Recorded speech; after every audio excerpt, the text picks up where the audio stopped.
ಆಕಾಶವಾಣಿ ಚೈತ್ರವನ ಲಕ್ಷ್ಮೀಶನ ಜೈಮಿನಿ ಭಾರತದ ಸಮಗ್ರ ವಾಚನ ವ್ಯಾಖ್ಯಾನ ಕಾರ್ಯಕ್ರಮ. ಪ್ರಸ್ತುತಿ ಡಾಕ್ಟರ್ ಎಎಸ್ ಶಂಕರನಾರಾಯಣ. ಪ್ರಿಯ ಕೇಳಿಗರೆ, ನಿಮಗೆಲ್ಲರಿಗೂ ನಮಸ್ಕಾರಗಳು ಹಾಗೂ ಚೈತ್ರವನ ಕಾರ್ಯಕ್ರಮಕ್ಕೆ ಆತ್ಮೀಯವಾದ ಸ್ವಾಗತ. ಇಂದಿನ ಈ ಕಾರ್ಯಕ್ರಮದಲ್ಲಿ ಲಕ್ಷ್ಮೀಶನ ಜೈಮಿನಿ ಭಾರತದ 28ನೆಯ ಸಂಧಿಯ ಕೆಲ ಪದ್ಯಗಳ ವಾಚನ ಹಾಗೂ ವ್ಯಾಖ್ಯಾನವನ್ನು ಕೇಳಲಿದ್ದೀರಿ. ವಾಚನ ಮಾಡಲಿದ್ದಾರೆ ಶ್ರೀಮತಿ ಪದ್ಮಜಾ ಶೇಷಗಿರಿರಾವ್. ವ್ಯಾಖ್ಯಾನ ಮಾಡಲಿದ್ದಾರೆ ಶ್ರೀ ಬೆಳವಾಡಿ ಮಂಜುನಾಥ್. ದುಷ್ಟಬುದ್ಧಿಯ ಸೇವಕರು ಚಂದ್ರಹಾಸನ 6ನೇ ಬೆರಳನ್ನು ಕತ್ತರಿಸಿ ತೆಗೆದುಕೊಂಡು ಹೋಗ್ತಾರೆ.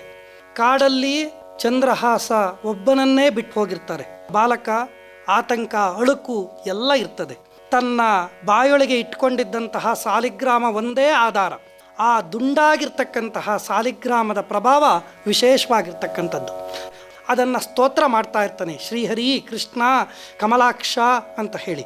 ಆ ಸ್ತೋತ್ರದ ಪ್ರಭಾವದಿಂದ ಆ ಘಾತಕರು ನನ್ನ ಮೇಲೆ ದಯೆಗೈದಿದ್ದಾರೆ. ಕೇವಲ ನನ್ನ 6ನೇ ಬೆರಳನ್ನು ಕತ್ತರಿಸ್ಕೊಂಡು ಹೋಗಿ ಜೀವವನ್ನು ಉಳಿಸಿದ್ದಾರೆ. ಹಾಗಾಗಿ ಈ ಜೀವವನ್ನು ಉಳಿಸಿರ್ತಕ್ಕಂತಹ ರೀತಿಯನ್ನು ಕಂಡು ನಾರದರು ಹೇಳ್ತಾರೆ, ಅರ್ಜುನ ನಿನ್ನ ಗೆಳೆಯ ಶ್ರೀಕೃಷ್ಣ, ಅವನನ್ನು ಮರೆ ಹೊಕ್ಕಂತಹ ಜೀವಿಗಳಿಗೆ ನೋವು ಅನ್ನುವಂಥದ್ದುಂಟೆ ಅಂತ ಹೇಳಿ ಅರ್ಜುನನ್ನೇ ಕೇಳಿ ನಾರದರು ಈ ಕಥೆಯನ್ನು ವಿಶೇಷವಾಗಿ ಮನವರಿಕೆ ಮಾಡಿಕೊಡ್ತಾ ಇದ್ದಾರೆ. ಬಸಿವನೆತ್ತರಗಾಯದ ಎಡದಡಿಯ ಮೇದನೆಗೆ ಪಸುಳೆ ಹರಿಗರಿ ಎಂದು ವರಲ್ದು ಅಳುತ್ತಿರಲ್ ಕಣ್ಣೊಳ್ ವಸರ್ವ ಬಾಷ್ಪಂಗಳಂ ಕಂಡು ಮಿಗವಕ್ಕಿಗಳನ್ನೊಂದು ಕಡು ಶೋಕದಿಂದೆ ಪಸಿವು ನೀರಡಿಕೆಯಂ ತೊರೆದು ಅಲ್ಲಿ ನಿಂದು ಉಪಚರಿಸುತ್ತಿದ್ದುವು ಆಶಿಸುವನು ಎಂದೊಡೆ ಎಲೆ ಪಾರ್ಥ ಕೇಳ್ ವಸುಮತಿಯುಳ್ ಆರ್ತರಂ ನೋಡಿ ಮಿಗೆ ಮರುಗದಿಗ ಮಾನವಂ ಪಾಪಿಯಲ್ತೆ. ಪಶುಘಾತಕರು 6ನೇ ಬೆರಳನ್ನು ಕತ್ತರಿಸಿದ್ರಿಂದ ರಕ್ತ ಸುರಿತನೇ ಇರುತ್ತೆ. ಅರಣ್ಯ ಮಧ್ಯದಲ್ಲಿ ಏಕಾಂಗಿಯಾಗಿರ್ತಾನೆ ಚಂದ್ರಹಾಸ. ಅವನನ್ನು ಆರೈಕೆ ಮಾಡುವಂಥವ್ರು ಯಾರೂ ಮನುಷ್ಯರು ಅಲ್ಲಿರೋದಿಲ್ಲ. ಆದರೆ ಕವಿ ಪ್ರಕೃತಿಯನ್ನು ಒಂದು ಜೀವಂತ ಪಾತ್ರವಾಗಿ ವಿಶೇಷವಾಗಿ 2 ಕಡೆ ದುಡಿಸ್ಕೊಂಡಿದ್ದಾನೆ. ಒಂದು, ರಾಮನ ಮಾತಿನಂತೆ ಲಕ್ಷ್ಮಣ ಸೀತೆಯನ್ನು ಅರಣ್ಯದಲ್ಲಿ ಬಿಟ್ಟು ಹೋದಂತಹ ಸಂದರ್ಭದಲ್ಲಿ ಅತ್ಯಂತ ದುಃಖಿತಳಾಗಿರ್ತಕ್ಕಂತಹ ಸೀತೆಯನ್ನು ಪಶುಗಳು ಪಕ್ಷಿಗಳು ಹೇಗೆ ಸಂತೈಸಿದವು ಅನ್ನುವಂಥ ಭಾಗದಲ್ಲಿ. ಮತ್ತೊಂದು, ಏಕಾಂಗಿಯಾಗಿರ್ತಕ್ಕಂಥ ಚಂದ್ರಹಾಸನಿಗೆ ಈ ಪಶು ಪಕ್ಷಿಗಳು ಹೇಗೆ ಆರೈಕೆ ಮಾಡಿದವು ಅಂಥೇಳಿ. ನೋವಿನಿಂದ ಬಳಲ್ತಾ ಇದ್ದಂತಹ ಈ ಮಗು ಹರಿ ಹರಿ ಅಂತ ಹೇಳಿ ಅಳ್ತಾ ಇರುತ್ತೆ, ಕಣ್ಣೀರು ಸುರಿಸ್ತಾ ಇರುತ್ತೆ. ಅದನ್ನು ಕಂಡಂತಹ ಆ ಅರಣ್ಯ ಪ್ರದೇಶದಲ್ಲಿದ್ದಂತಹ ಪ್ರಾಣಿ ಪಕ್ಷಿಗಳು ತೀವ್ರ ದುಃಖಕ್ಕೆ ಒಳಗಾಗ್ತವೆ. ತಮ್ಮ ಹಸಿವು ಬಾಯಾರಿಕೆಗಳನ್ನೇ ಮರೆತು ಬಿಡ್ತವೆ. ಆ ಬಾಲಕನ ಮುಂದೆ ನಿಂತ್ಕೊಂಡು ಉಪಚರಿಸುವುದಕ್ಕೆ ಮುಂದಾಗ್ತವೆ. ಆ ಮಗುವನ್ನು ಸಂತೈಸ್ತವೆ. ಪಾರ್ಥ ಕೇಳು, ಭೂಮಿಯಲ್ಲಿ ದುಃಖಿತರನ್ನು ಕಂಡು ಮೊರಗದಿರುವ ಮಾನವರು ಪಾಪಿಯಲ್ಲವೇ? ಕವಿಯ ವ್ಯಾಖ್ಯಾನ. ನಾರದರ ಕೇಳಿ ಈ ಮಾತನ್ನು ಹೇಳಿಸ್ತಾನೆ. ಭೂಮಿಯಲ್ಲಿ ಯಾರಿಗಾದರೂ ನೋವು ಅಂತಂದರೆ ಅದಕ್ಕೆ ಮನ ಮಿಡಿಬೇಕು, ಅನುಕಂಪ ತೋರಬೇಕು. ಹಾಗೆ ತೋರದೇ ಇದ್ದರೆ ಅವರು ನಿಜವಾಗ್ಲೂ ಮನುಷ್ಯರಲ್ಲ, ಅವರು ಘಾತಕರು, ಪಾಪಿಗಳು ಅನ್ನುವಂತಹ ಮಾತನ್ನು ಹೇಳ್ತಾ ಈ ಚಂದ್ರಹಾಸನಿಗೆ ಅಲ್ಲಿದ್ದಂತಹ ಪಶು ಪಕ್ಷಿಗಳು ಹೇಗೆ ಆರೈಕೆಯನ್ನು ಮಾಡಿದ್ವು, ಅವನನ್ನು ಹೇಗೆ ಸಮಾಧಾನಗೊಳಿಸಿದ್ವು ಅನ್ನುವಂತಹ ವಿಶೇಷತೆಯನ್ನು ಕವಿ ಇಲ್ಲಿ ಹೇಳ್ತಾನೆ. ಗರಿಗೆದರೆ ಕೊಡವಿಡಿದು ನಿಂದುವು ಬಿಸಿಲ್ಗೆ ನವಿಲು ಎರಕೆಗಿಂಬೀಸಿ ಬಿಜ್ಜಣ ವಿಕ್ಕಿತಂಚೆ ತುಂತುರು ನುದುರ್ಚಿತು ಸಾರಸಂ ಸಲಿಲದೊಳ್ಳೆನೆದ ಪಕ್ಕಂಗಳಂ ಬಿದಿರ್ಚಿ ಅಕ್ಕರೊಳು ಗಿಳಿಗಳು ಮರುಗಿ ಮೆಲ್ನುದಿಯೊಳು ಪಚರಿಸಿದುವು. ಅಳಿಗಳರ್ಭಕನ ರೋದನದ ಕೂಡೆ ಅಳುವ ತೆರೆದೊಳ್ ಮೊರೆದವು ಅಲ್ಲಿ. ಕರುಬರಿದ್ದೂರಿಂದೆ ಕಾಡೊಳ್ಳಿತು ಎನಿಸುವಂತೆ. ಬಾಲಕ ಚಂದ್ರಹಾಸನಿಗೆ ಹೇಗೆ ಪ್ರಾಣಿಗಳು ಶುಶ್ರೂಷೆ ಮಾಡಿದ್ವು. ಒಂದೊಂದು ಪ್ರಾಣಿ ಒಂದೊಂದು ಪಕ್ಷಿಯೂ ಕೂಡ ಒಂದೊಂದು ಕರ್ತವ್ಯವನ್ನು ನಿರ್ವಹಿಸ್ತವೆ. ನವಿಲುಗಳು ತಮ್ಮ ವಿಸ್ತಾರವಾಗಿರ್ತಕ್ಕಂಥ ರೆಕ್ಕೆಯನ್ನು ಬಿಚ್ಚಿ ಕೊಡೆಯನ್ನು ಹಿಡಿದಂತಹ ರೀತಿಯಲ್ಲಿ ಬಿಸಿಲಿನಿಂದ ಅವನನ್ನು ರಕ್ಷಿಸ್ತವಂತೆ. ಹಂಸಗಳು ತಮ್ಮ ರೆಕ್ಕೆಯಿಂದ ಗಾಳಿಯನ್ನು ಬೀಸ್ತವಂತೆ. ಸಾರಸ ಪಕ್ಷಿಗಳು ನೀರನ್ನು ತಂದು ಅವನ ಮೇಲೆ ಚುಮುಕಿಸ್ತವಂತೆ. ಗಿಳಿಗಳು ತಮ್ಮ ಇಂಪಾದಂತಹ ಮೆಲ್ನುಡಿಗಳಿಂದ ಅವನ್ನ ಸಂತೈಸ್ತವಂತೆ. ಬಾಲಕನ ಅಳುವಿನ ಜೊತೆಗೆ ದುಂಬಿಗಳು ಜೇಂಕರಿಸುತ್ತಾ ತಾವೂ ಕೂಡ ಭಾಗಿಯಾದವಂತೆ. ಹೀಗೆ ಒಂದೊಂದು ಪ್ರಾಣಿಗಳೂ ಕೂಡ ಅವನನ್ನು ಸಂತೈಸ್ತವಂತೆ. ಕವಿ ಸೀತಾದೇವಿಯ ಪ್ರಸಂಗದಲ್ಲೂ ಕೂಡ ಇದನ್ನೇ ಬರೀತಾನೆ. ಜಗದಳು ಉತ್ತಮರ ಹಾನಿಯಂ ಕಂಡು ಸೈರಿಸುವರುಂಟೆ ಅನ್ನುವಂಥ ಮಾತನ್ನು. ಅದೇ ರೀತಿಯಲ್ಲಿ ಇಲ್ಲಿ ಹೊಟ್ಟೆ ಕಿಚ್ಚು ಪಡುವವರು ಇರುವ ಊರಿಗಿಂತ ಕಾಡೇ ಒಳ್ಳೆಯದು ಅನ್ನುವಂಥ ಮಾತನ್ನು ಚಂದ್ರಹಾಸನ ಒಂದು ಅನುಭವದ ರೀತಿಯಲ್ಲಿ ಇಲ್ಲಿ ಹೇಳ್ತಾರೆ. ನಿಲ್ಲದೆ ನರಳ್ವ ಪಸುಳೆಯ ನಿರ್ಮಲಾಸ್ಯಮಂ ಪುಲ್ಲೆಗಳ್ ಕಂಡು ಕಾನನಕ್ಕೆ ಕಾಮಿಸಿ ತಮ್ಮನಲ್ಲನೈ ತರಲು ಉಮ್ಮಳಿಸಿ ವಾಹನವ ನರಸ ಬಂದ ಪೂರ್ಣೇಂದುವೆಂದು ವಲ್ಲಭ ಸ್ವಾಮಿಯಂ ಬೇಡಿಕೊಳ್ಳುತ್ತಿರ್ಪುವು ಎನೆ. ಮೆಲ್ಲ ಮೆಲ್ಲನೆ ಪೊರೆಗೆ ಪೊದ್ದಿಯೇ ಬಾಲಕನ ಅಂಗ್ರಿ ಪಲ್ಲವದ ರುಧಿರಮಂ ಕುಡಿನಾಲಿಗೆಗಳಿಂದ ಮಿಗೆ ಲೇಖನಂ ಗೈದುವು. ನಿರಂತರವಾಗಿ ಅಳುತ್ತಾ ಇರತಕ್ಕಂತಹ ಬಾಲಕನ ಮುಖವನ್ನು ನೋಡಿ ಹುಲ್ಲೆಗಳು ಕೂಡ ದುಃಖಕ್ಕೆ ಒಳಗಾಗ್ತವೆ. ಯಾವ ರೀತಿ ಒಳಗಾಗ್ತವಪ್ಪ ಅಂತಂದರೆ ವಿರಹ ವೇದನೆಯನ್ನೇ ಅನುಭವಿಸ್ತವೆ. ತಮ್ಮನ್ನು ಕಂಡು ಕಾಡಿಗೆ ಕಾಮಿಸಿ ಬರ್ತಾ ಇರ್ತಕ್ಕಂತಹ ತಮ್ಮ ವಾಹನಗಳನ್ನು ಹುಡುಕೊಂಡು ಬರ್ತಾ ಇರ್ತಕ್ಕಂಥ ಹುಣ್ಣಿಮೆ ಚಂದ್ರನೇ ಬಂದನೆಂಬುವಂತೆ ಭಾವಿಸಿ ತಮ್ಮ ಒಡೆಯನನ್ನು ಬೇಡಿಕೊಳ್ಳುತ್ತಾ ಇದ್ದವೇನೋ ಎನ್ನುವಂತೆ ಮೆಲ್ಲ ಮೆಲ್ಲನೆ ಬಾಲಕನ ಬಳಿಗೆ ಹೋಗಿ ಅವು ಅವನ ಕಾಲು ಬೆರಳಿನಿಂದ ಬರ್ತಾ ಇರ್ತಕ್ಕಂಥ ರಕ್ತವನ್ನು ತಮ್ಮ ತುದಿನಾಲಿಗೆಯಿಂದ ನೆಕ್ಕಿ ಅವನಿಗೆ ಲೇಹವನ್ನು ಲೇಪಿಸ್ತಾ ಇದ್ದುವಂತೆ.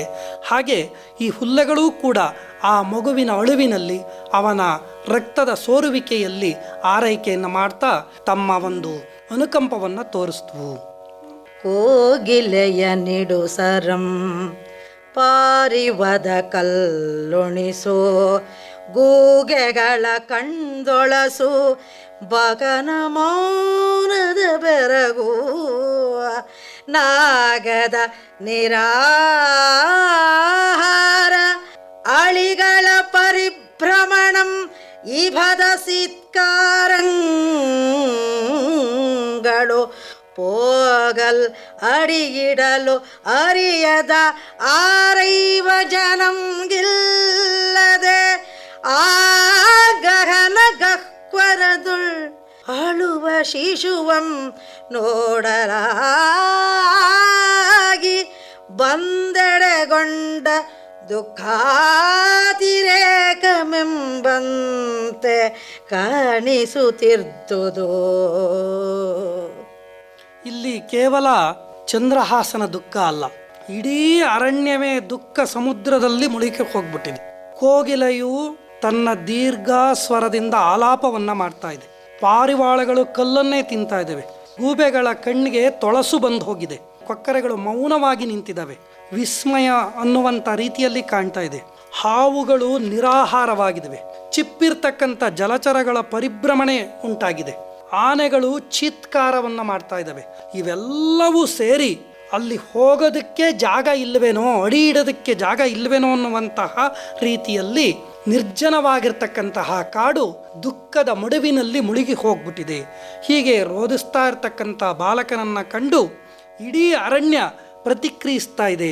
ಎಲ್ಲ ಪ್ರಾಣಿ ಪಕ್ಷಿಗಳು ಆ ಮಗುವಿನ ಸುತ್ತುವರೆದು ತಮ್ಮ ದುಃಖವನ್ನು, ತಮ್ಮ ಸಮಾಧಾನದ ಮಾತುಗಳನ್ನು ಅದರ ಜೊತೆಗೆ ಜೋಡಿಸ್ತಾ ಒಂದಾಗಿದುವೆ ಅನ್ನುವಂಥದ್ದನ್ನು ಇಲ್ಲಿ ನಾವು ಕಾಣಬಹುದು.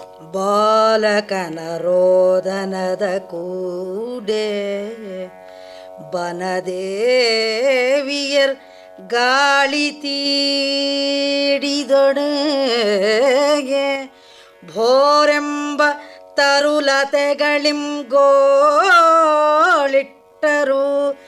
ಅಗ್ನಿ ಜಲ ಭೋ ಗಗನವಾಯು ರವಿ ಶಶಿಗಳ್ ಎಂದೆಸೆವೆಣ್ಗಳು ಗೋಳಿಟ್ಟರು ಹೇಳಲೇನು ಅಡವಿಯ ಚರಾಚರಂಗಳ ಜೀವಜಾಲಂಗಳು ಉರೆ ಮರುಗುತ್ತಿದ್ದವು. ಅನಿತರುಳು ಒಂದು ಕೋಲಾಹಲದ ಘೋಷಂ ಎಲ್ಲಿಯೂ ಕಿವಿಗಿಡಿದುದು ಆ ಮಹಾಕಾನನದೊಳು. ಬಾಲಕನ ಅಳುವಿನ ಸಂದರ್ಭದಲ್ಲಿ ಆ ವನದೇವಿ ಗಾಳಿಯನ್ನು ಬೀಸ್ತಾಳಂತೆ. ಬೀಸಿದಂತಹ ಸಂದರ್ಭದಲ್ಲಿ ಬೋರೆಂದು ಮರ ಬಳ್ಳಿಗಳು ಕೂಡ ಗೋಳಿರ್ತವಂತೆ. ಕವಿ ಇಲ್ಲಿ ಪ್ರಕೃತಿಯ ಪ್ರತಿಯೊಂದು ಅಂಗಗಳೂ ಕೂಡ ಬಾಲಕ ಚಂದ್ರಹಾಸನ ದುಃಖದಲ್ಲಿ ಭಾಗಿಯಾದವು ಅನ್ನೋದನ್ನು ತೋರಿಸ್ತಾನೆ. ಅಲ್ಲಿರ್ತಕ್ಕಂಥ ಪಶು ಪಕ್ಷಿಗಳು, ಗಿಡಮರಗಳು ಅಷ್ಟೇ ಅಲ್ಲ, ಅಗ್ನಿ, ಜಲ, ಭೂಮಿ, ಗಗನ, ವಾಯು ಪಂಚಭೂತಗಳೂ ಕೂಡ ಗೋಳಾಡ್ದವಂತೆ. ಸೂರ್ಯ, ಚಂದ್ರ, ಅಷ್ಟದಿಕ್ಪಾಲಕರೂ ಕೂಡ ರೋಧಿಸಿದ್ರಂತೆ. ಅಡವಿಯಲ್ಲಿದ್ದಂಥ ಚರಾಚರಗಳು, ಜೀವಜಾಲಗಳು ಕೂಡ ಮರುಗುತ್ತಾ ನಿಂತ್ಕೊಂಡಿದ್ವಂತೆ. ಹೀಗೆ ಇಡೀ ಕಾಡು ಒಂದು ಕರುಣಾಸಾಗರದಲ್ಲಿ, ಆತಂಕದಲ್ಲಿ, ನೋವಿನಲ್ಲಿ ಮುಳುಗಿರುವಾಗ ಅಲ್ಲೊಂದು ಶಬ್ದ, ಕೋಲಾಹಲದ ಕೂಗು ಇಡೀ ಅರಣ್ಯವನ್ನ ಆ ಕೂಗು ಆವರಿಸ್ತು ಅಂತ ಹೇಳಿ ಕವಿ ಆಶ್ಚರ್ಯವನ್ನು ವ್ಯಕ್ತಪಡಿಸ್ತಾ ಇದ್ದಾನಿಲ್ಲಿ. ದಿನಪನು ಪಟಳದಿಂದ ನೆಲೆಗೆಟ್ಟು ಫಲವು ರೂಪನೆ ತಾಳ್ದು ವನವಾಸ ದುರುತಪದ ಸಿದ್ಧಿಯಂ ಘನತೆಯಂ ಪಡೆದು ಮಿಗೆ ಪಗೆಯಾದ ಪಗಲಂ ತೊಲಗಿಪ ಅಂಧಕಾರಂ ಎನಲು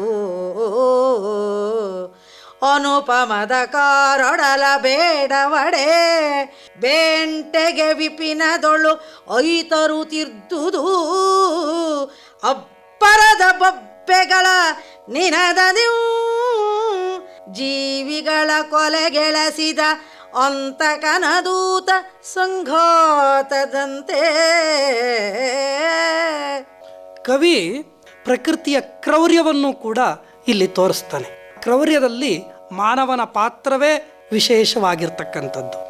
ಸೂರ್ಯನ ಬೆಳಕಿನಿಂದ ದೂರವಿದ್ದು ಹಲವು ರೂಪಗಳನ್ನು ತೋರುವ ಈ ಕಾಡಿನಲ್ಲಿ ತಪಸ್ಸು ಮಾಡಿ ಸಿದ್ಧಿಯನ್ನು ಪಡೆದು ಶತ್ರುವಾದ ಹಗಲನ್ನು ಹೋಗಲಾಡಿಸುವ ಕತ್ತಲೆಯೋ ಎಂಬಂತೆ ಆ ಕಪ್ಪು ಮೈಯುಳ್ಳಂತಹ ಬೇಟೆಗಾರರ ಸಮೂಹ ಬೇಟೆಗೆಂದು ಕಾಡಿಗೆ ಪ್ರವೇಶಿಸಿತು. ನೋಡಿ, ಇಲ್ಲಿವರೆಗೂ ಪ್ರಕೃತಿ ಅನುಕಂಪವನ್ನು ತೋರಿಸ್ತಾ ಇತ್ತು, ಕರುಣಾ ಸಾಗರದಲ್ಲಿ ಮುಳುಗಿ ಮೌನವನ್ನು ತಾಳಿತ್ತು. ಇಂತಹ ಸಂದರ್ಭದಲ್ಲಿ ಕತ್ತಲೆಯು ಆವರಿಸಿತು. ಕತ್ತಲೆಯ ಬಣ್ಣವನ್ನೇ ಉಳ್ಳಂತಹ ಬೇಟೆಗಾರರು ಕಾಡಿಗೆ ಬಂದರು.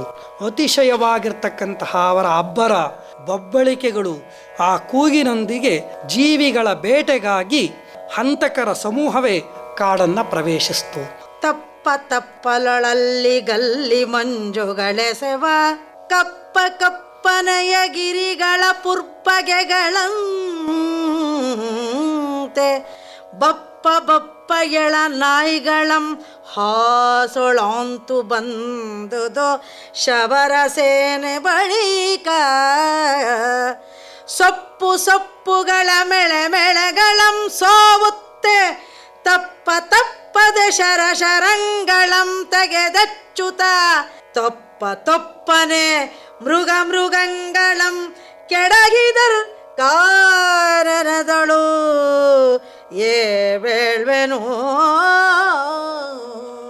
ಅಬ್ಬರದಿಂದ ಕೋಲಾಹಲದಿಂದ ಸಾಧನಗಳನ್ನು ಒಳಗೊಂಡಂತಹ ಆ ಬೇಟೆಗಾರರು ಹೇಗೆ ಆಕ್ರಮಿಸಿದರಪ್ಪ ಅರಣ್ಯವನ್ನು ಅಂತಂದರೆ, ಕಾಡಿನ ತಪ್ಪಲುಗಳಲ್ಲಿ ಮಂಜು ಕವಿದ ಕಪ್ಪನೆಯ ಬೆಟ್ಟಗಳಂತೆಯೇ ಬರುತ್ತಿದ್ದರು. ನಾಯಿಗಳ ಕೊರಳಿಗೆ ಹಾಕಿದಂತಹ ಸರಪಳಿಗಳನ್ನು ಹಿಡಿದು ಆ ಬೇಟರ ಪಡೆ ಕಾಡನ್ನು ಪ್ರವೇಶಿಸ್ತದೆ. ಆ ಸೊಪ್ಪು ತುಂಬಿದಂತಹ ಪೊದೆಗಳಲ್ಲಿ ಅಡಗಿದ್ದ ಪ್ರಾಣಿಗಳನ್ನು ತಮ್ಮ ಬಾಣಗಳು ಸೋವಿಗಳಿಂದ ಅವುಗಳನ್ನು ಅಲ್ಲಿಂದ ಹೊರಗಡೆ ಬರುವಂತೆ ಮಾಡ್ತಿದ್ರಂತೆ. ಅವುಗಳನ್ನು ತಮ್ಮ ಆಯುಧಗಳಿಂದ ಥೊಪ್ಪೆಂದು ಕೊಲ್ಲುತ್ತಿದ್ರಂತೆ.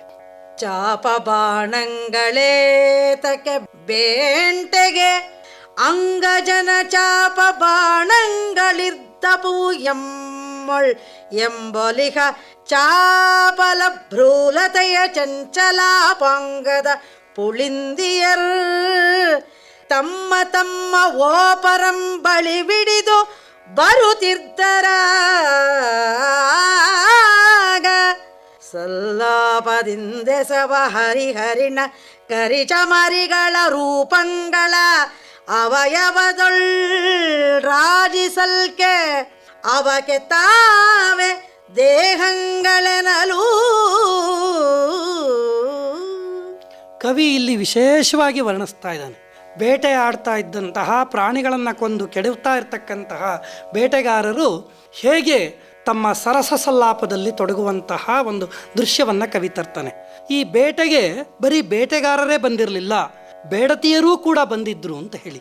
ಬೇಟೆಗೆ ಅವ್ರು ಕೇಳ್ತಾರಂತೆ, ಬಿಲ್ಲು ಬಾಣಗಳೇಕೆ, ಪ್ರಾಣಿಗಳನ್ನು ಕೊಲ್ಲುವಂಥ ಆಯುಧಗಳೇಕೆ, ನಮ್ಮಲ್ಲಿಯೇ ಮನ್ಮಥನ ಬಾಣಗಳಿವೆ. ಅವರ ಕಣ್ಣೋಟದ ಬಾಣ ಇದೆಯಲ್ಲ, ಅದು ಪ್ರಾಣಿಗಳನ್ನು ಕೊಲ್ಲುವ ಆಯುಧಕ್ಕಿಂತಲೂ ಕೂಡ ತೀಕ್ಷ್ಣವಾಗಿರ್ತಕ್ಕಂಥದ್ದು.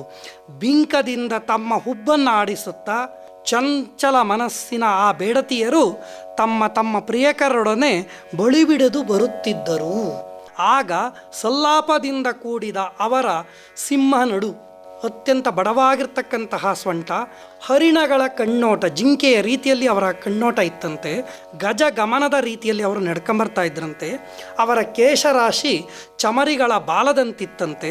ಇಂತಹ ಸೌಂದರ್ಯವತಿಯರಾಗಿರ್ತಕ್ಕಂತಹ ಬೇಡತಿಯರು ತಮ್ಮ ದೇಹವನ್ನು ಶೋಭಿಸುವ ರೀತಿಯಲ್ಲಿ ಅರಣ್ಯಕ್ಕೆ ಬೇಟೆಗಾರರ ಜೊತೆಯಲ್ಲಿ ಬರ್ತಾ ಇದ್ರು ಅನ್ನುವಂತಹ ದೃಶ್ಯ ಬಹಳ ವಿಶೇಷವಾಗಿ ಆ ಬೇಡತಿಯರಲ್ಲೂ ಕೂಡ ಒಂದು ಶೃಂಗಾರವನ್ನು ಕಾಣ್ತಕ್ಕಂಥ ಕವಿಯ ಮನೋಭಾವ ಬಹಳ ವಿಶಿಷ್ಟವಾದ ರೀತಿಯಲ್ಲಿ ಕಂಡುಬರ್ತದೆ. ಸೊಕ್ಕಾನೆಗಳ ಸೊಗಡನು ಉರ್ವ ಕೊತ್ತುರಿಯ ಮೃಗ ದಿಕ್ಕೆಗಳನ್ನು ಅಲ್ಲಲ್ಲಿ ಪುಣುಗಿನ ಜವಾದಿಗಳ ಬೆಕ್ಕುಗಳ ಬಿಡೆಯದ ಆಡುಂಬೊಲವ ನರಸುವ ಕಿರಾತರಂಗಚ್ಚವಿಗಳು ಅಕ್ಕರಿಂದವರವರ ತನು ಪರಿಮಳಗಳಿಗೆ ತುಕ್ಕುವ ಎಳೆದುಂಬಿಗಳ ಬಳಗಂಗಳೆಂಬಂತೆ ಪಕ್ಕು ಪಕ್ಕು ಅಡವಿಯೊಳ್ ಕಣ್ಗೆ ಕಾಣಿಸುತ್ತಿದ್ದುವು ಏನೆಂಬೆನಚ್ಚರಿಯನು. ಬೇಟೆಗಾರರು ಅರಣ್ಯದಲ್ಲಿ ಎಲ್ಲ ಬಗೆಯ ಪ್ರಾಣಿಗಳನ್ನು ಕೂಡ ಕೊಲ್ತಾ ಇದ್ದಾರೆ. ಸಾಮಾನ್ಯವಾಗಿರ್ತಕ್ಕಂಥ ಪ್ರಾಣಿಗಳು ಬೇಟೆಯಾಡುವಂಥದ್ದು ಸಹಜ, ಆದರೆ ಅವರು ವಿಶೇಷವಾಗಿರ್ತಕ್ಕಂಥ ವಸ್ತುಗಳನ್ನು ಕೂಡ ಅಲ್ಲಿ ಹುಡುಕ್ತಾ ಇದ್ದಾರೆ. ಮದಿಸಿದ ಆನೆಗಳ ಮದ ಜಲವಂತೆ, ಕಸ್ತೂರಿ ಮೃಗದ ಇಕ್ಕೆಗಳಂತೆ, ಪುಣುಗಿನ ಬೆಕ್ಕುಗಳ ಸುಗಂಧವನ್ನಂತೆ, ಈ ಮೂರು ವಸ್ತುಗಳನ್ನು ವಿಶೇಷವಾಗಿ ಅವು ಎಲ್ಲಿದೆ ಅಂಥೇಳಿ ಎಲ್ಲ ಬೇಟೆಗಾರರು ಹುಡುಕ್ತಾ ಇದ್ರಂತೆ. ಅವರವರ ದೇಹದ ಪರಿಮಳಗಳಿಗೆ ಎಳೆದುಂಬಿಗಳ ಸಮೂಹದಂತೆ, ಎಳೆದುಂಬಿಗಳು ಗುಂಪು ಕಟ್ಟಿ ಬರುವಂತೆ ಅರಣ್ಯವನ್ನು ಆವರಿಸಿ ತಮ್ಮ ಕಣ್ಣಿಗೆ ದುಂಬಿಗಳ ಮೊತ್ತದಂತೆ ಅವರು ಕಾಣಿಸ್ತಾ ಇದ್ರು. ಇಡೀ ಬೇಟೆಗಾರರ ಸಮೂಹ ಹೇಗಿತ್ತಪ್ಪ ಅಂತಂದರೆ, ಅರಣ್ಯದಲ್ಲಿ ದುಂಬಿಗಳು ದಂಡಿನ ರೂಪದಲ್ಲಿ ಹೊರಟುವೆನೋ ಅನ್ನುವಂಥ ರೀತಿಯಲ್ಲಿ ಇಡೀ ಸಮೂಹ ಕಾಡಿಗೆ ಪ್ರವೇಶವಾಯಿತು. ಇದೆ ಪಂದಿ ಕೆದರಿದ ನೆಲಂ ನೋಡಲಿದೆ, ಇದೆ ದಂತಿ ಕದಡಿದ ಕೊಳಂ ತೋರಲ್, ಇದೆ ಪುಲಿಯುಗದ ಮೃಗದ ಮಿದುಳಿತ್ತಲ್, ಇದೆ ಸಿಂಗಂ ಎರಗಿದಾನಯ ತಲಯ ಮುತ್ತುದುರಿನೆತ್ತರೊಡನೆ, ಇದೆ ವನ ಮಹಿಷ ನುದ್ದಿಕೊಂಡ ಮರದಿಗುಡಿತ್ತಲ್, ಇದೆ ಕೋಸಾರಂಗಂ ಇಕ್ಕಡಿಗೈದ ಪಾವು ಇತ್ತಲ್ ಇದೆ ಪುಲ್ಲೆಗಳ ಪಕ್ಕೆ ಮರೆಗಳಿಕ್ಕೆಗಳು ಎಂದು ಪರಿದರ್ ಪುಳಿಂದರ್ ಅಂದು. ಕಾಡಿನಲ್ಲಿ ಬೇಟೆಗಳು ಎಲ್ಲಿವೆ ಅಂಥೇಳಿ ಗುರುತಿಸುವಂತಹ ಸೂಕ್ಷ್ಮತೆ ಯಾವುದಪ್ಪ ಅಂತಂದರೆ ಅವುಗಳ ಜಾಡು. ಅವು ಎಲ್ಲಿ ಓಡಾಡಿದಾವೆ ಅಂಥೇಳಿ ನೋಡಿಕೊಂಡು ಇಂಥ ಪ್ರಾಣಿ ಇಂತಹ ಕಡೆ ಅಡಗಿಕೊಂಡಿರ್ಬೋದು ಅಂತ ಹೇಳಿ ಬೇಟೆಗಾರರು ಗುರುತಿಸ್ತವ್ರಂತೆ. ಅರಣ್ಯದಲ್ಲಿ ಎಷ್ಟೋ ಪ್ರಾಣಿಗಳು ಓಡಾಡಿರ್ತವೆ, ಆದರೆ ಒಬ್ಬ ಸೂಕ್ಷ್ಮವಾದ ಅನುಭವಿ ಬೇಟೆಗಾರನಿಗೆ ಗೊತ್ತಾಗುತ್ತಂತೆ ಇದು ಯಾವ ಪ್ರಾಣಿ ಇಲ್ಲಿ ಹೋಗಿದೆ. ಅದಕ್ಕೆ ಒಬ್ಬ ಹೇಳ್ತಾನಂತೆ, ಇದು ಹಂದಿ ಕೆರೆದಿರ್ತಕ್ಕಂತಹ ಜಾಗ, ಈ ಜಾಗದಲ್ಲಿ ಹಂದಿ ಇದೆ, ಇಲ್ಲಿ ಆನೆಗಳು ಬಂದು ಹೋಗಿದ್ದಾವೆ, ಹಾಗಾಗಿ ಕೊಳ ಈ ರೀತಿ ಆಗಿದೆ. ಹುಲಿ ತನಗೆ ಬೇಕಾದಂಥ ಭಾಗವನ್ನು ತಿಂದು ಕೆಲವು ಭಾಗವನ್ನು ಬಿಟ್ಟು ಹೋಗಿರುತ್ತಂತೆ, ಅದು ಈ ಜಿಂಕೆಯ ಮೃಗದ ಮೆದುಳು ಇದು. ಈ ಕಡೆ ಸಿಂಹ ಆನೆಯ ಮೇಲೆ ಎರಗಿ ಅದರ ತಲೆಯ ಮೇಲಿದ್ದಂತಹ ಒಂದು ಮುತ್ತುಗಳನ್ನು ಉದುರಿಸಿದೆ, ಅದು ರಕ್ತ ಮೆತ್ಕೊಂಡಿದೆ. ಇದು ಕಾಡು ಕೋಣ ಉಜ್ಜಿಕೊಂಡು ಹೋಗಿರ್ತಕ್ಕಂತಹ ಮರದ ತೊಗಟೆ, ಇದು ನವಿಲು ಕಡಿದು ಹಾಕಿರ್ತಕ್ಕಂತಹ ಹಾವು.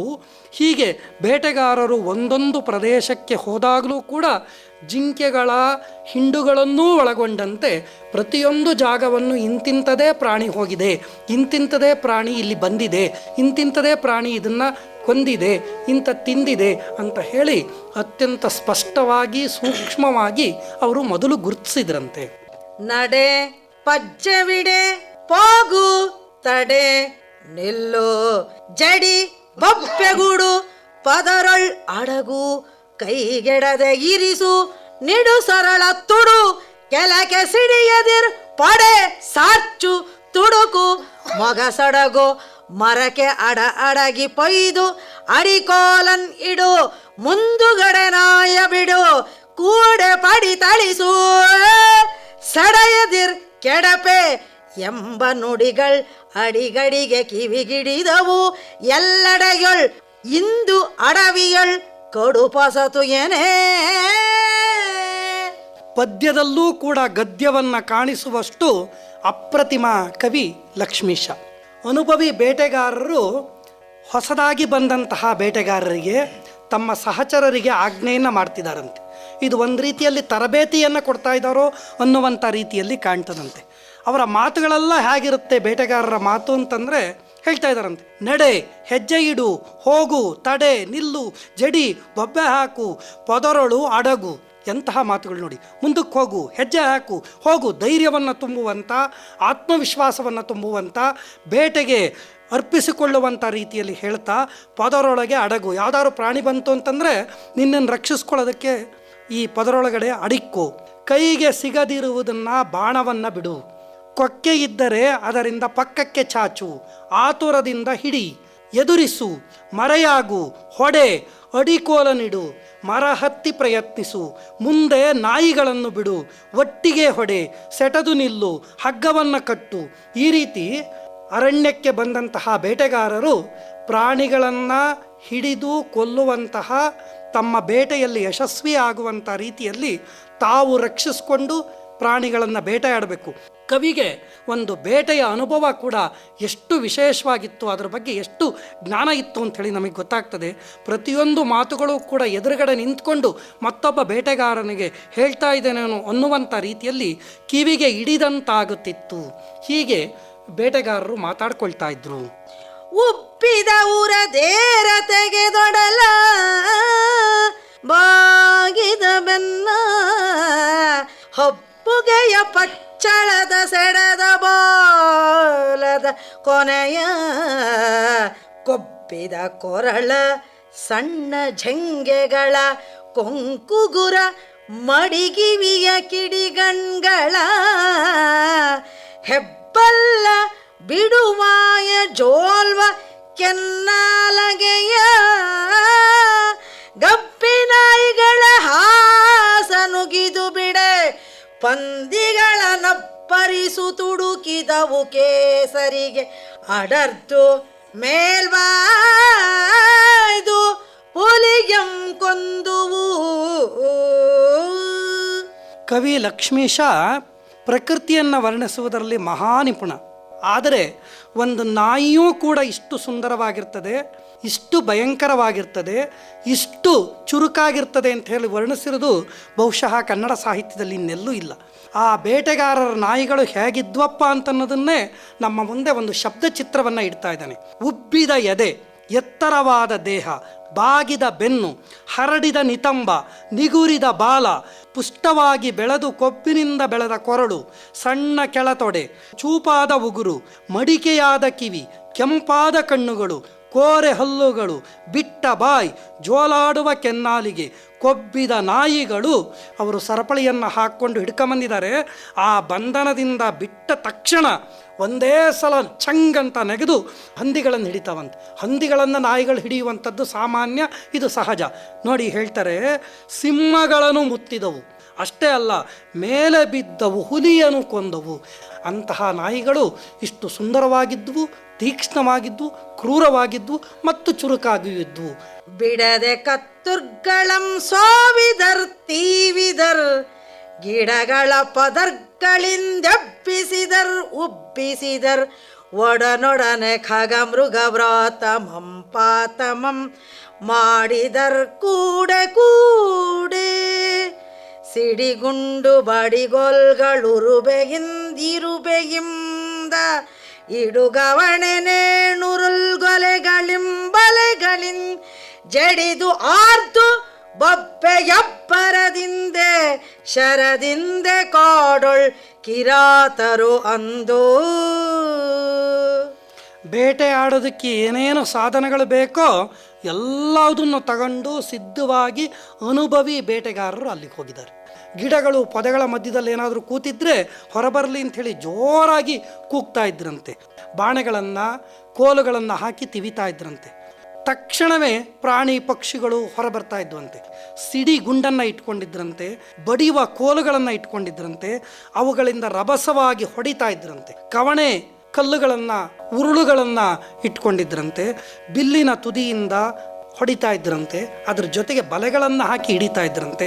ಕುತ್ತುರಳ್ ಪುದುಗಿರ್ದ ಪುಲಿ ಪೊರಮಡಲ್ ಕಂಡು, ಕಿತ್ತು ಕುರ್ಗಣೆಗಳಂ ಪೂಡಿ ಲುಬ್ಧಕರಿರುವರು ಅತ್ತತ್ತಲಿರ್ದು, ಸರಿಸದೊಳ್ ಎಚ್ಚಡೆ ಅದರ ಒಡಲ ನುಚ್ಚಳಿಸಿದಿಂಬುತ್ತಾಗಿ, ಇತ್ತಂಡಮುಂ ವ್ಯಗ್ರದೊಡನೆ ಇಳಗೆ ಉರುಳುವುದು ಧೃತ್ತದಿಂದ, ಅಭಯ ಜನಮೇಕಾರ್ಥ ಕೆಳಸಿದೊಡೆಗೆ ಮತ್ತೆಲೇ ಸಾದ ಪುದೆ ಜಗದೊಳು, ಈ ಮೂವರು ಪಹತಿ ಚಿತ್ರಮಲ್ಲ ಎಂದನು. ಒಂದು ಪೊದೆಯಲ್ಲಿ ಹುಲಿ ಅಡಿಕೊಂಡಿರುತ್ತೆ. ಅದನ್ನು ಎರಡೂ ಕಡೆ ಬೇಟೆಗಾರರು ನಿಂತ್ಕೊಳ್ತಾರೆ. ನಿಂತ್ಕೊಂಡು ಅದನ್ನು ತಿವಿದು ಬೊಬ್ಬೆ ಹಾಕಿ ಅದು ಹೊರಬರುವಂತೆ ಮಾಡ್ತಾರೆ. ಹೊರಗೆ ಬಂದ ತಕ್ಷಣ ಇಬ್ಬರು ಕೂಡ ಸಮಾನವಾಗಿ ಬಾಣವನ್ನು ಬಿಡ್ತಾರೆ. ಆ ಎರಡೂ ಬಾಣಗಳು ಹುಲಿಯ ಮೈಗೆ ಹೊಕ್ಕು ಅದರಿಂದ ಹೊರಬಂದು ಬಾಣ ಬಿಟ್ಟವರಿಗೆ ತಾಕಿ ಮತ್ತೆ ಅವುಗಳನ್ನು ಕೂಡ ಕೆಡವಿ ಕೊಲ್ತದೆ. ಈಗ ಕವಿ ಹೇಳ್ತಾನೆ ಒಂದು ಮಾತನ್ನು, ಇಬ್ಬರೂ ಒಂದೇ ವಸ್ತುವಿಗೆ ಆಸೆ ಪಟ್ಟರೆ ಒಳಿತಾಗುವುದೇ. ಇದು ಕೇವಲ ಹುಲಿಯ ದೃಷ್ಟಾಂತ ಮಾತ್ರ, ಜೀವನಕ್ಕೆ ಬೇಕಾಗಿರ್ತಕ್ಕಂಥ ಮೌಲ್ಯ. ಹಾಗಾಗಿ ಈ ಹುಲಿಗಳಿಗೆ ಬಿಟ್ಟಂತಹ ಬಾಣಗಳು ಇವರನ್ನೂ ಕೊಂದು ಹುಲಿ ಇವರು ಮರಣ ಹೊಂದಿರುವಂಥದ್ದು ವಿಚಿತ್ರವಾದುದೇನೂ ಅಲ್ಲ, ಬದುಕಿನ ಸತ್ಯ ಇದು ಅಂಥೇಳಿ ಕವಿಯಲ್ಲಿ ಹೇಳಿದ. ಇದುವರೆಗೆ ಲಕ್ಷ್ಮೀಶನ ಜೈಮಿನಿ ಭಾರತದ 28ನೆಯ ಸಂಧಿಯ ಕೆಲ ಪದ್ಯಗಳ ವಾಚನ ಹಾಗೂ ವ್ಯಾಖ್ಯಾನವನ್ನು ಕೇಳಿದಿರಿ. ವಾಚನ ಮಾಡಿದವರು ಶ್ರೀಮತಿ ಪದ್ಮಜಾ ಶೇಷಗಿರಿರಾವ್, ವ್ಯಾಖ್ಯಾನ ಮಾಡಿದವರು ಶ್ರೀ ಬೆಳವಾಡಿ ಮಂಜುನಾಥ್. ಚೈತ್ರವನ ಕೇಳಿದ್ರಿ. ಕಾರ್ಯಕ್ರಮದ ಪ್ರಸ್ತುತಿ ಡಾಕ್ಟರ್ ಎಎಸ್ ಶಂಕರನಾರಾಯಣ. ನಿರ್ಮಾಣ ನೆರವು ಸಂಜೀವ ಆರ್ ನಾಮಣ್ಣವರ್. ಇದು ಇಂದಿನ ಚೈತ್ರವನ. ಈ ಕಾರ್ಯಕ್ರಮ ಆಕಾಶವಾಣಿ ಭದ್ರಾವತಿ ಕೇಂದ್ರದ ಕೊಡುಗೆ.